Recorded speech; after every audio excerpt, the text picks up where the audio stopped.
Hello, welcome back. ഇന്നും ഒരു ഇഫ്താർ snack തന്നെയാണ് കേട്ടോ. നമുക്ക് പഴം വെച്ചിട്ട് എളുപ്പത്തിൽ ഉണ്ടാക്കാൻ പറ്റിയൊരു സ്നാക്ക്. അതിനായിട്ട് ഒരു പാൻ ആദ്യം അടുപ്പിലേക്ക് വെച്ചിട്ടുണ്ട്. അതിലേക്ക് 1 ടേബിൾ സ്പൂൺ നെയ്യ് ഒഴിച്ച് കുറച്ച് കാഷ്യൂ നട്ട് ഇട്ടൊന്ന് റോസ്റ്റ് ചെയ്തെടുക്കുന്നുണ്ട്. അതിലേക്ക് 3 മീഡിയം സൈസ് നല്ല പഴുത്ത പഴം ചെറുതായിട്ട് അരിഞ്ഞ് ചേർത്ത് കൊടുക്കുക. ഇനി ഇതിലേക്ക് ഒരു 1/4 കപ്പോളം ചിരകിയ തേങ്ങ ചേർത്ത് കൊടുക്കുക. തേങ്ങയോടെ ചേർത്ത് നന്നായിട്ട് ഇളക്കി യോജിപ്പിച്ച് കൊടുക്കുക. ഇനി ഇതിലേക്ക് നമുക്ക് മധുരത്തിന് ആവശ്യമായിട്ടുള്ള പഞ്ചസാര, ഞാനിപ്പോൾ ഒരു 1.5 ടേബിൾ സ്പൂൺ പഞ്ചസാരയാണ് ചേർക്കുന്നത്. നല്ല മധുരമുള്ള പഴമാണ്. പഞ്ചസാര കൂടെ ചേർത്ത് നന്നായിട്ട് മിക്സ് ചെയ്തെടുക്കുക. ഇനി നമുക്കിതിലേക്ക് ഒരു 2-3 ഏലക്കായ ഒന്ന് ചതച്ച് ചേർത്ത് കൊടുക്കാം. ഏലക്ക പൊടി ഉണ്ടെങ്കിൽ ഒരു 1/2 ടീസ്പൂൺ ഏലക്കാപ്പൊടി ചേർത്ത് കൊടുത്താലും മതിയാവും. അതും കൂടി ചേർത്ത് നന്നായിട്ടൊന്ന് മിക്സ് ചെയ്തെടുക്കുമ്പോഴേക്കും നമ്മുടെ ഫില്ലിങ് റെഡി ആയിട്ടുണ്ട്. എളുപ്പം ഉണ്ടാക്കാൻ പറ്റുന്നൊരു സ്നാക്കാണ് കേട്ടോ. ഫില്ലിങ് റെഡി ആയിട്ടുണ്ട്.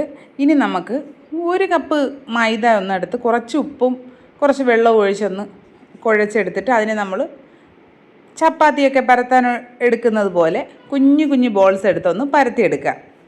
ഞാനിപ്പം പരത്തിയെടുത്തിട്ടൊരു ഭംഗിക്ക് വേണ്ടി അതിൻ്റെ ഒരു ചെറിയൊരു കുപ്പിയുടെ അടപ്പ് വെച്ചിട്ട് ഒന്ന് കട്ട് ചെയ്തെടുക്കുന്നുണ്ട്. നല്ല റൗണ്ടായിട്ട് പരത്തിയെടുത്തിട്ട് അങ്ങനെ ചെയ്തെടുത്താലും മതിയാവും.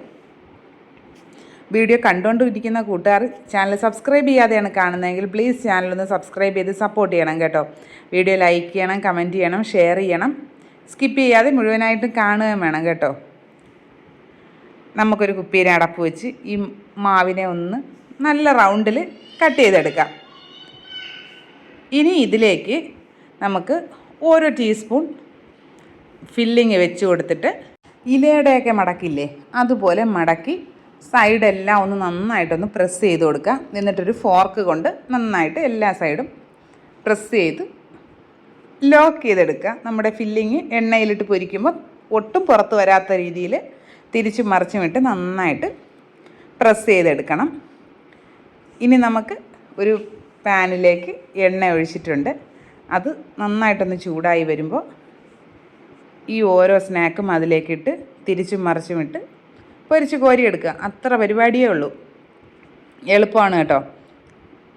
പിന്നെ ഒരുപാട് ലോ ഫ്ലെയിമിലൊന്നും ഇട്ട് ചെയ്യേണ്ട, കാരണം നമ്മുടെ അകത്തെ ഫില്ലിങ് നന്നായിട്ട് നമ്മൾ കുക്ക് ചെയ്തെടുത്തതാണ്. അതുകൊണ്ട് പുറത്തെ ആ ഒരു മാവ് മാത്രം ഒന്ന് ക്രിസ്പായി കിട്ടിയാൽ മതി. അതുകൊണ്ട് ഒരു മീഡിയം ഹൈ ഫ്ലെയിമിലൊക്കെ ഇട്ട് നമുക്കത് കുക്ക് ചെയ്തെടുക്കാവുന്നതാണ്. പെട്ടെന്ന് കുക്കായി കിട്ടും. അപ്പോൾ ഇങ്ങനെ ഒന്ന് ട്രൈ ചെയ്തിട്ടില്ലാത്തവർ ഒന്ന് ട്രൈ ചെയ്ത് നോക്കാം. നല്ല സൂപ്പർ ടേസ്റ്റി ആൻഡ് ഈസി ആയിട്ട് ഉണ്ടാക്കാൻ പറ്റി ഇഫ്താറിനൊക്കെ ട്രൈ ചെയ്യാൻ പറ്റിയ നല്ലൊരു റെസിപ്പിയാണ്. ട്രൈ ചെയ്ത് നോക്കാം.